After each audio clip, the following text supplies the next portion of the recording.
আসসালামু আলাইকুম ওয়া রাহমাতুল্লাহি ওয়া বারাকাতুহু। আলহামদুলিল্লাহি রাব্বিল আলামিন ওয়াসসালাতু ওয়াসসালামু আলা রাসূলিহিল কারীম ওয়া খাতামান নাবিয়্যিন নবিয়িনা মুহাম্মদ ওয়া আলা আলিহি ওয়া সাহবিহি আজমাইন। সুপ্রিয় দর্শক, পৃথিবীর যে প্রান্ত থেকে আপনারা এই মুহূর্তে এটিএন বাংলার টিভি স্ক্রিনের সামনে আছেন, সকলকে স্বাগত জানাচ্ছি আজকের এই বিশেষ আলোচনা অনুষ্ঠানে। নবী মুহাম্মদুর রাসূলুল্লাহ সাল্লাল্লাহু আলাইহি ওয়াসাল্লামের সাথে সাহাবে কেরামের জীবন কেমন ছিল, প্রতিটি পর্বে আমরা একজন বিখ্যাত সাহাবীদেরকে নিয়ে আলোচনা করে থাকি। আজকে সেই ধারাবাহিকতা আজকে আমরা যে সাহাবীকে নিয়ে আলোচনা করব রাদিয়াল্লাহু তাআলা আনহু, আব্দুল্লাহ ইবনে আব্বাস রাদিয়াল্লাহু তাআলা আনহু। তার জন্ম, তার বংশ, ইসলাম গ্রহণ, অবদান, পাণ্ডিত্য, ইবাদত, সর্বশেষ ওফাত, সার্বিক বিষয় আমরা যতটুকু সম্ভব এই অল্প সময় আপনাদের সামনে তুলে ধরবার চেষ্টা করব। এই আলোচনা অনুষ্ঠানে আমাদের সাথে আজকে অংশগ্রহণ করছেন এটিএন বাংলা আমাদের প্রিয় ব্যক্তিত্ব শেখুল আল্লাম শেখ প্রফেসর আনম রশিদ আহমদ মাদানী হাফিজাহুল্লাহ। আসসালামু আলাইকুম ওয়া রাহমাতুল্লাহি ওয়া বারাকাতুহু। ওয়া আলাইকুম আসসালাম ওয়া রাহমাতুল্লাহি ওয়া বারাকাতুহু। শেখ মারহাবান বিকুম। বারাকাল্লাহু ফিকুম, হাইয়াকাল্লাহ। আমরা যাচ্ছি, আমাদের সাথে প্রিয় দর্শক আছেন শেখুল আল্লাম শেখ শাহ ওয়ালিউল্লাহ হাফিজাহুল্লাহ। আসসালামু আলাইকুম ওয়া রাহমাতুল্লাহি ওয়া বারাকাতুহু। ওয়া আলাইকুম আসসালাম ওয়া রাহমাতুল্লাহি ওয়া বারাকাতুহু। শেখ মারহাবান বিকুম। আমরা শুরুতে আব্দুল্লাহ আব্বাস রাদিয়াল্লাহু আনহুর জন্ম, তার বংশ সম্পর্কে শুরুতে একটু ইসলাম গ্রহণ এই বিষয়ে যদি একটু আলোকপাত করেন মুহতারাম।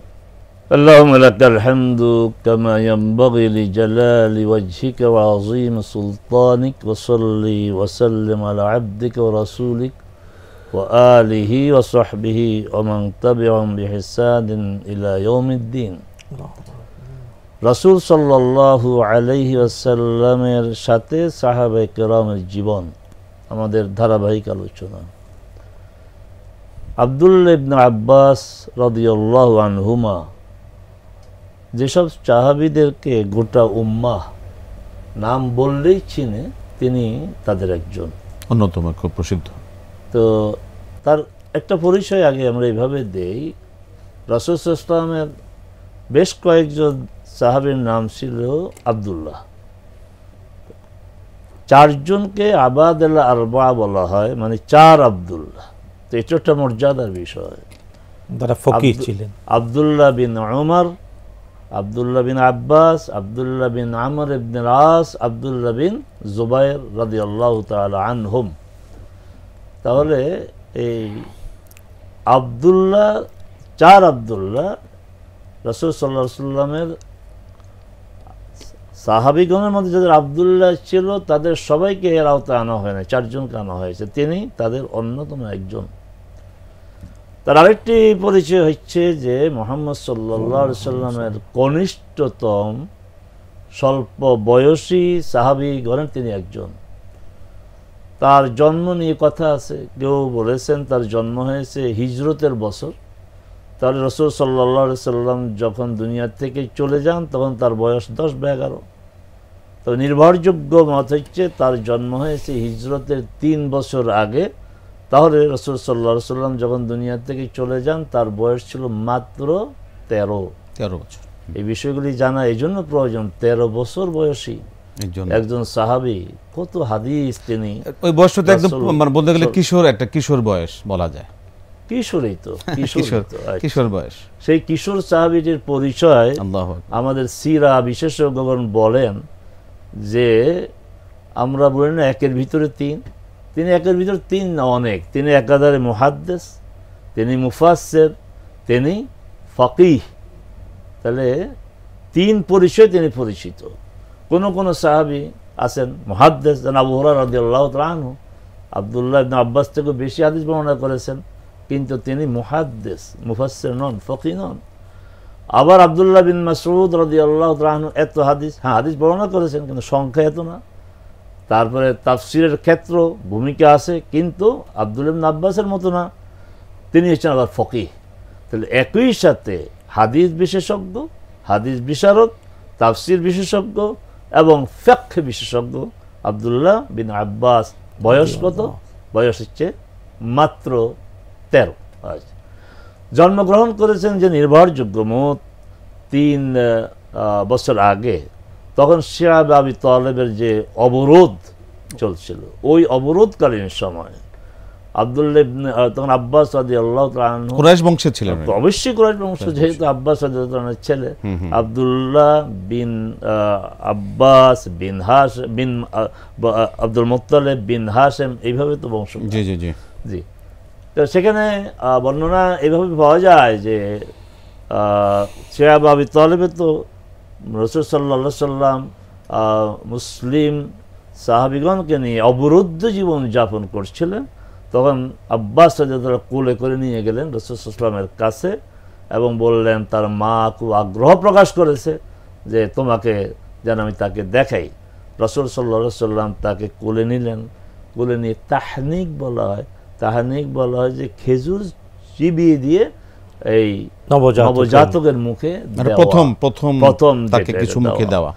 এখানেও এসে অনেক কথা আছে যে এটা কি রাসূল সাল্লাল্লাহু আলাইহি ওয়াসাল্লামের জন্য নির্দিষ্ট ছিল কিনা, নাকি যে কেউ এটা করতে পারে।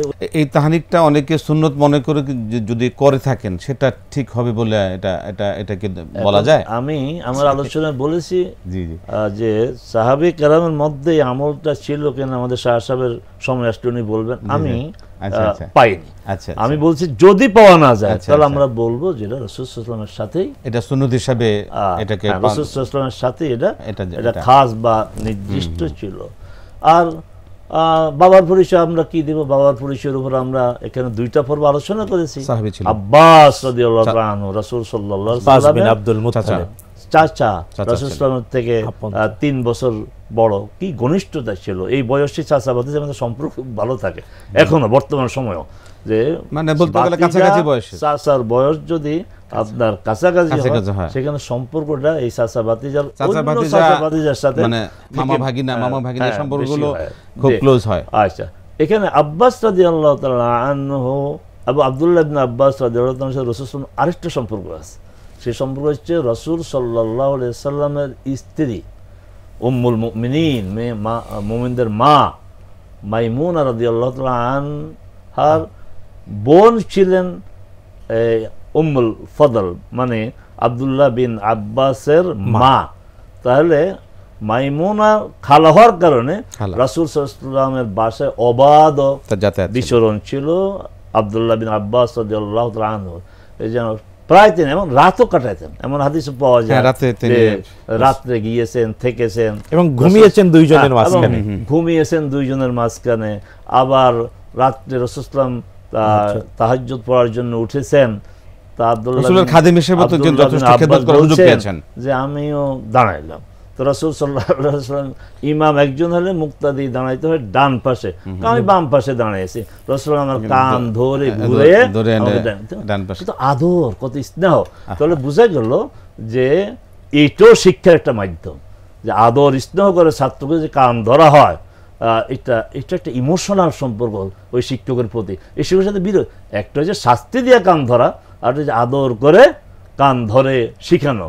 রাসূল কত প্র্যাকটিক্যাল ছিলেন, আদর করলেন এবং বাস্তবে শিখাইলেন। এবং বিষয়টি এমন না, এই যে মানে উসুলি একটা কায়দা আছে, আত-তাখিরু আনিল হাজা লা ইয়াজুজ, মানে যখন যেটা বলা প্রয়োজন করা প্রয়োজন তখনই করতে হবে, বিলম্ব করাটা এটা জায়েজ, এটা বৈধ না, শরীয়তের বিধান। তাহলে এই যে তাৎক্ষণিক নামাজের মধ্যে এমনটি নয় যে আচ্ছা ঠিক আছে নামাজ শেষ হোক তারপর আমি তাকে শিখাবো না, রাসূল সাল্লাল্লাহু আলাইহি ওয়াসাল্লাম নামাজের মধ্যে এই কাজটা করেছেন। তাহলে এখানে আরেকটি বিষয়, নামাজের প্রয়োজন যদি কোনো কাজ করা হয় তাহলে নামাজ ভঙ্গ হয় না। আমার সামনে একজন যাচ্ছে, হয়তো ভদ্রলোক বুঝতে পারছে না, আমি হাতটা জাগিয়ে দিলাম, ইশারা করলাম, তাহলে আমার নামাজের প্রয়োজনে আমি এই কাজটা করেছি। তাহলে নামাজের প্রয়োজনে নামাজের মধ্যে কোনো কাজ যদি করা হয় তাহলে সেটা নামাজ ভঙ্গের কারণ হয় না। অনেকগুলি মাসালা। চমৎকার মোহতারাম, আমরা বেশ কতগুলো তথ্য আমরা জানলাম।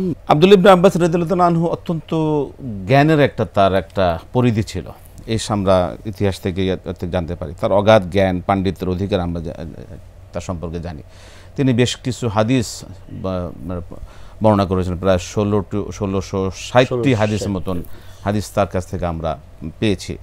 তো এই তার অগাধ জ্ঞান সম্পর্কে আসলে আমরা আমাদের দর্শকদের সামনে কি তথ্য উপাত্ত আমরা তুলে ধরতে পারি। বারাকাল্লাহু ফিক। আলহামদুলিল্লাহ ওয়াসসালাতু ওয়াসসালামু আলা রাসূলিল্লাহ ওয়া বাদ। আমরা শুনছিলাম আব্দুল্লাহ ইবনে আব্বাস রাদিয়াল্লাহু তাআলা আনহুমা, তার ব্যাপারে পরিচয় উস্তাদ যেভাবে সুন্দর করে বলছিলেন। হ্যাঁ, উস্তাদ যেখানে থেমে গেছেন আমি ওখান থেকে শুরু করছি যে রাসূলুল্লাহ সাল্লাল্লাহু তাআলা আলাইহি ওয়াসাল্লামের কাছে যখন নবজাতক আব্দুল্লাহকে নিয়ে যাওয়া হলো, এবং এটাও আমরা শুনেছি যে আব্দুল্লাহর আম্মা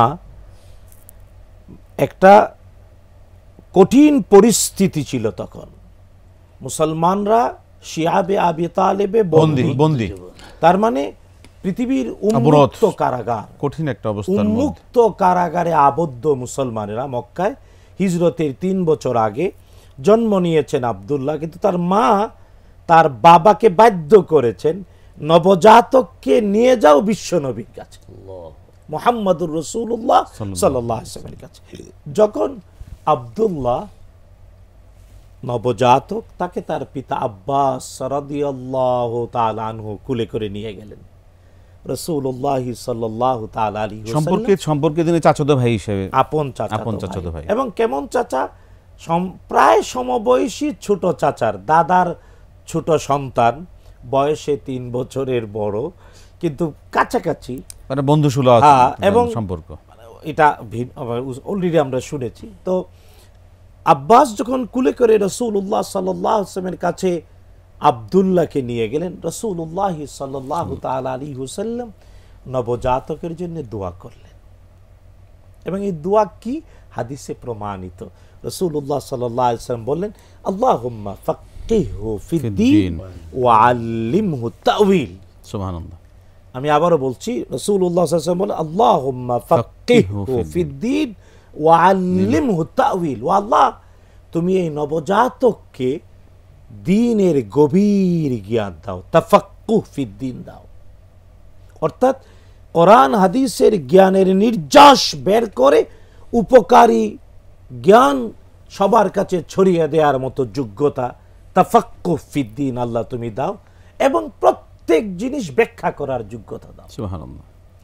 রাসূলুল্লাহ সাল্লাল্লাহু আলাইহি ওয়াসাল্লাম এর আগে কোন নবজাতককে নিয়ে এই রকম দোয়া করেছেন আমি অন্তত পাই নাই। এটা কিন্তু আব্দুল্লাহ ইবনে আব্বাস এর সাথে খাস। আমি আমার ব্যর্থতা হতে পারে, আমি পাই নাই আর কোন নবজাতকের জন্য ইতিপূর্বে আমিও পাই রাসূলুল্লাহ সাল্লাল্লাহু আলাইহি ওয়াসাল্লাম এমন দোয়া করেছেন। পরে অনেকের জন্য সাহাবীরা শুনেছেন, প্রচার হয়েছে, তখন করা হয়েছে, কিন্তু প্রথম হাদিস দ্বারা প্রমাণিত নবজাতক। এটা তো বোঝাই যায়, কারণ তার দোয়ার যে ফলশ্রুতি সেটা তো আমরা তার জীবনে নিজেই পরে বলেছেন, তার জীবনেই তো এটা বিশ্বনবী নিজে। কারণ রাসূলুল্লাহ সাল্লাল্লাহু আলাইহি ওয়াসাল্লাম এই পৃথিবী থেকে যখন বিদায় নেন তখন তার বয়স মাত্র 13। এই হিসাবে আমরা তো রাসূলুল্লাহ সাল্লাল্লাহু আলাইহি ওয়াসাল্লাম এই পৃথিবী থেকে বিদায় নেওয়ারও অনেক দিন আগে তিনি বলেছেন, লাকাদ মুলিআত মিন রাসিহি ইলা আকবাসি কদামাইহি ইলমা। এই যে আব্দুল্লাহ ইবনে আব্বাস, এই যে ছোট্ট কিশোর, তার কেশাগ্র থেকে নকাগ্র পর্যন্ত জ্ঞানে এবং এর কারণ ছিল, কারণ বিশ্বনবী সাল্লাল্লাহু তাআলা আলাইহি ওয়াসাল্লাম তার যখন মজলিস, আমরা সহজ ভাষায় বুঝার জন্যে আমাদের এই সময়ে বলি, যেমন বিশ্বনবী সাল্লাল্লাহু আলাইহি ওয়াসাল্লামের একটা পরিষদ ছিল, সংসদের মতো, মজলিসে শোরা। শুধু তাই না, রাসূলুল্লাহ সাল্লাল্লাহু আলাইহি ওয়াসাল্লামের এমন একটা মন্ত্রী পরিষদও ছিল। রাসূলুল্লাহ সাল্লাল্লাহু আলাইহি ওয়াসাল্লাম মদিনায় যখন একটা উম্মাহ গঠন করলেন, রাষ্ট্র গঠন করলেন মদিনা থেকে, তখন রাষ্ট্র পরিচালনার একটা সরকার পদ্ধতি ছিল, তখন মন্ত্রী ছিলেন, ক্যাবিনেট মিনিস্টার ছিলেন, কিন্তু একমাত্র কিশোর সদস্য যিনি ক্যাবিনেট মিটিংয়ে বলতেন। এই জন্য ব্যাপারটা হলো সিনিয়ররা মাঝে মাঝে একটু, এটা খুব স্বাভাবিক, নাতির বয়সের একজন নাতি নিঃসন্দেহে একজন কিশোর বয়স্কদের সাথে বসা, তো এটা অনেকের কাছে তখন একটু মানুষ তো, কিন্তু অনেকগুলো ঘটনা দ্বারা প্রমাণ, যেমন সহিহ আল বুখারী মুসলিম বর্ণনা করেছেন, রাসূলুল্লাহ সাল্লাল্লাহু আলাইহি ওয়াসাল্লাম একদিন প্রশ্ন করলেন সিনিয়র সবাইকে, বলতে পারো এই পৃথিবীতে একটা বৃক্ষ আছে যা ঈমানদারের দৃষ্টান্ত। মাসালুল মুমিন, এই পৃথিবীতে ঈমানদারের দৃষ্টান্ত হলো একটা বৃক্ষ। বলো দেখি, বিশ্বনবী প্রশ্ন করলেন।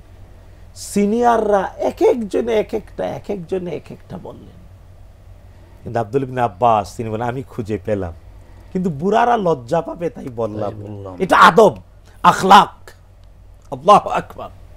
এগুলো এখন শিক্ষা আমাদের, আসলে ওনারা তো আমাদের শিক্ষক, তাই যেমন রাসূলুল্লাহ সাল্লাল্লাহু আলাইহি ওয়াসাল্লাম আমাদের শিক্ষক, আর বিশ্বনবী সাল্লাল্লাহু তাআলা আলাইহি ওয়াসাল্লামের কাছ থেকে সরাসরি শিখে যারা সাহাবী হওয়ার মর্যাদা পাবেন তারাও আমাদের অনন্তকালের জন্য শিক্ষক। তাদেরকে অনুসরণ করলেই জীবনটা সার্থক। চমৎকার। আব্দুল্লাহ ইবনে আব্বাস রাদিয়াল্লাহু তাআলা আনহু, তিনি তার জ্ঞানে, যে কারণে তাকে হিব্রুল উম্মাহ, তাকে আমিরুল মুমিনিন ফিত তাফসীর, তাকে রাইসুল মুফাসসিরিন, এমন অনেকগুলো লকবে, যেমন অলরেডি আমরা শুনেছি তিনি যেমন মুহাদ্দিস, তিনি যেমন মুফাসসির, তিনি যেমন ফকিহ, তার মানে দ্বীনের সকল জ্ঞান তার ভিতরে। আর আল্লাহ তাআলার হাবিবের দোয়া আল্লাহ কবুল করেছেন। তাই আমরাও যাতে আমাদের নবজাতকদের জন্য ভুলে না যাই, আমরা যাতে নবজাতক ছেলে হলে বলবো আল্লাহুম্মা ফাক্কিহু ফিদ্দীন ওয়া আল্লিমহু তা'ওয়িল। এটা কেবল নবজাতক না, ছেলে মেয়ে যত বড়ই হোক বাবা মা তাদের জন্য দোয়া করবে। আর মেয়ে হলে বলবো আল্লাহুম্মা ফাক্কিহা ফিদ্দীন ওয়া আল্লিমহা তা'ওয়িল। আর হ্যাঁ, দ্বিতীয় একটা বিষয়, তাহনিকের প্রসঙ্গ বলতে চাই। তাহনিক মানে এর দুইটি বাস্তবতা। একটা হলো নবজাতকের মুখে খেজুর দেয়া, অনেকে মধু দিয়ে থাকে, হ্যাঁ আমি বলছি, অথবা যে কোনো মিষ্টি জাতীয় খাবার দেয়া। তবে খেজুর, গাছ পাকা খেজুর, রুতাবটা হলো অতি বেশি বাস্তব, হাদিস দ্বারা প্রমাণিত রুতাব অনেক বেশি। 2 নাম্বার হলো এটা চিবিয়ে দেয়া। এখন এই জায়গায় প্রশ্ন, এখন মুখে চিবিয়ে দেবে, কারণ এই যে আমরা দেখলাম কোভিড-19 বাস্তবতায় আমার মুখ, আমার নাক, সবারই নাক মুখ জীবাণুর আস্তানা, কিন্তু বিশ্বনবী মুহাম্মদুর রাসূলুল্লাহ সাল্লাল্লাহু তাআলা সাল্লাম এর থেকে মুক্ত। কারণ রাসূলুল্লাহ সাল্লাল্লাহু আলাইহি ওয়াসাল্লামের জীবন সর্বাবস্থায় আল্লাহ তাআলার পবিত্রতায়, পরিচ্ছন্নতায় একেবারেই আমাদের সবার জন্য নিরাপদ। তিনি রাহমাতাল লিল আলামিন। রাসূলুল্লাহ সাল্লাল্লাহু আলাইহি ওয়াসাল্লামের পবিত্র মুখ, পবিত্র জিহ্বা, পবিত্র ঠোঁট, পবিত্র লালা শিফা। আমাদেরটা হতে পারে ওই ব্যক্তির যে পবিত্র শরীর, এটা মোহতারাম যেটা বলছিলেন যে ওইটা সুতরাং তাহনিকের যে প্রসঙ্গ চিবিয়ে দেয়া, এটার ব্যাপারে সতর্ক থাকতে হবে। কিন্তু গাছ পাকা খেজুর হাতে নিয়ে পবিত্র ধুয়ে দিল, সমস্যা নেই। এটাই উস্তাদ কিন্তু ক্লিয়ার করে বলতে চাই, তাহনিকের দুইটি বাস্তবতা। একটা নবজাতককে মুখে খাবার দেয়া এবং কি খেজুর দেয়া, অথবা আপনি যেটা বললেন মধুর ব্যাপারে ডাক্তারদের অনেক ভিন্ন এটা রিফাইনের একটা বিষয় আছে, এটা অনেকগুলো ব্যাপার আছে, আমরা ওইদিকে যাব না। খেজুরের ব্যাপারটাতেই আমরা থাকি, ন্যাচারাল একটা সুন্নাহ। এবং এই ক্ষেত্রে গাছ পাকা খেজুর হলো অতি উত্তম, যেটা নবজাতকের মায়ের জন্য অনেক বেশি উপকারী। আমরা খুবই গুরুত্বপূর্ণ কিছু কথা শুনলাম। মোহতারাম, আমি আপনার কাছে আসতে চাচ্ছি যে আব্দুল্লাহ ইবনে আব্বাস রাদিয়াল্লাহু তাআলা অত্যন্ত একজন ইবাদতকারী হিসেবে ছিলেন। তিনি আল্লাহর ভয় এত কুন্দন করতেন যে তার চোখের দিকে এদিকে, আমরা যেটা বর্ণনা থেকে পাই, তার চোখে এরকম এদিকে নালিতার দাগ হয়ে গিয়েছিল। এই ইবাদত সম্পর্কে আমাদের দর্শকদের সামনে কিছু তথ্য যদি আমরা পেতাম।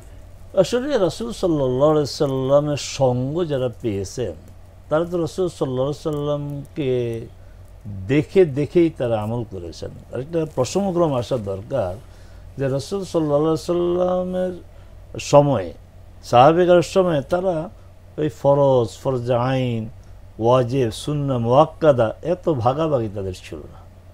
আরো বাড়াবাড়ি আছে। রাসূল সাল্লাল্লাহু আলাইহি সাল্লাম এই ভাগাভাগিগুলো অনেক পরে রাসূল সাল্লাল্লাহু আলাইহি সাল্লাম করেছেন, তাই করেছি। যেমন সালাত আদায়ের সময় রাসূল সাল্লাল্লাহু আলাইহি সাল্লাম জুতা খুললেন, তারাও জুতা খুললেন। রাসূল সাল্লাল্লাহু আলাইহি সাল্লাম বললেন তোমরা কেন খুললা? আমরা তো কিছু বুঝি নাই, আপনি যা করেন তাই করি, তাই আমরা খুলেছি।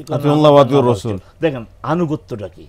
তারপরে সওম ভেসাল বলা হয় না খেয়ে থাকা, না খেয়ে রোজা থাকা একাধিক দিন।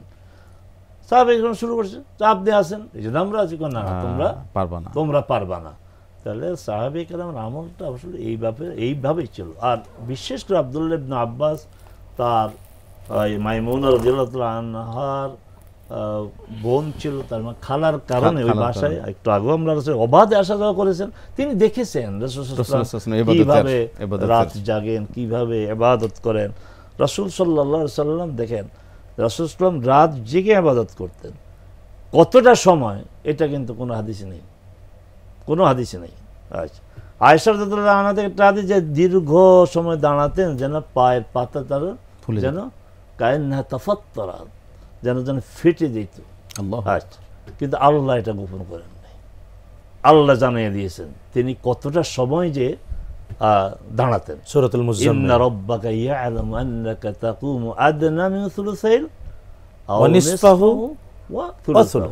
তাহলে 2/3 একটু কম। আপনি হিসাব করেন তো, এখন যদি সূর্য অস্ত যায় বোধহয় 6:50, আর ওইদিকে ফজর শুরু হয় 3:50, তাহলে এই টাইমটাকে যদি আপনি 3 ভাগ করে 1 ভাগ বাদ দেন, তাহলে রাসূল সাল্লাল্লাহু আলাইহি ওয়াসাল্লাম বুঝা গেল অল্প একটু শোয়ার পর রাত 10টা থেকে শুরু করতে হবে। আল্লাহু আকবার, রাত 10টা থেকে শুরু করতে, যদি 2 ভাগের আপনার আল্লাহ বলছে ইন্না রব, মানে আমাদের আয়াতটা পড়ে আমার বোর্ডটা মনে হয়েছে যে আমার প্রিয় বান্দা, আমার প্রিয় মুহাম্মদ, তুমি এটা বলো নাই যে তুমি কি পরিমাণ তুমি জেগে থাকো, তোমার সাহাবীরা কেউ বলে নাই, কিন্তু আমি তো এটা আমার বান্দাদেরকে, তোমার অনুসারীদেরকে জানিয়ে দেওয়া উচিত যে তোমাকে আমি মাফ করে দিলাম আগে পরের, তারপর তুমি এতটা সময় তুমি ইবাদত। তার মানে রাসূল সাল্লাল্লাহু আলাইহি ওয়াসাল্লামের থেকে সরাসরি ট্রেনিং প্রাপ্ত হয়ে আব্দুল্লাহ ইবনে আব্বাস রাদিয়াল্লাহু আনহু ইবাদতের বিষয়গুলো বলি কোলে কাঁধে করে মানুষ করা। চমৎকার। কোরআনের জন্য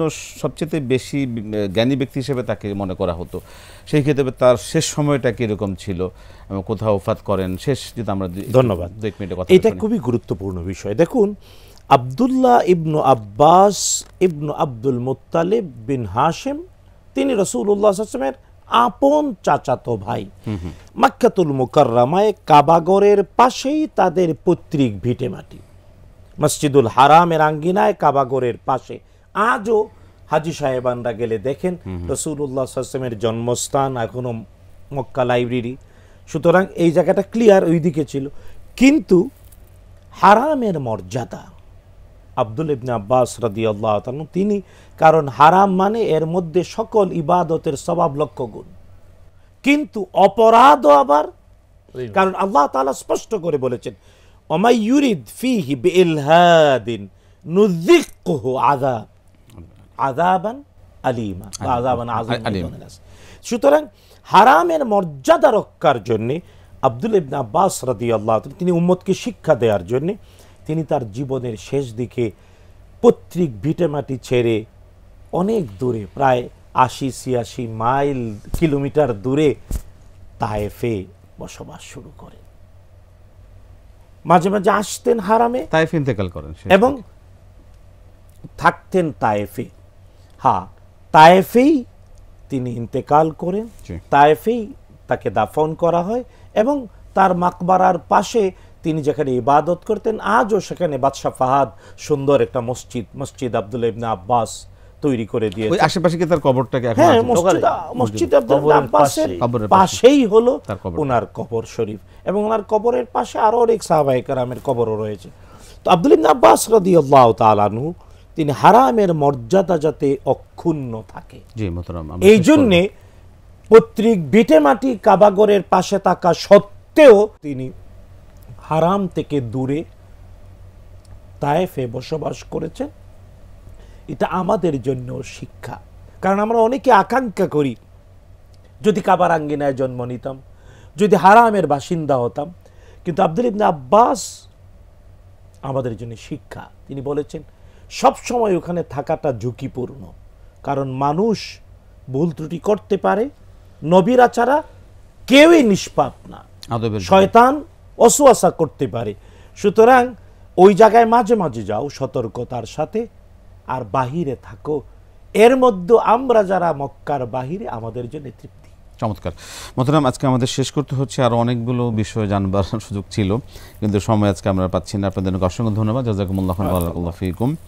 প্রিয় দর্শক, আজকে যে সকল বিষয়গুলো যে অবগত হলাম, একজন সাহাবায়ে কেরামের আমল কেমন ছিল, ইবাদত কেমন ছিল, শায়েখ বলছিলেন যে তার ইবাদতের যে রাসূল সাল্লাল্লাহু আলাইহি ওয়াসাল্লাম থেকে সরাসরি দেখার যে তার অভিজ্ঞতা আলোকে তার যে ইবাদতের যে তার যে ডেপথ ছিল, যে গুরুত্ব ছিল, সে থেকে আমাদের অবশ্যই শিক্ষা নেওয়ার সুযোগ রয়েছে।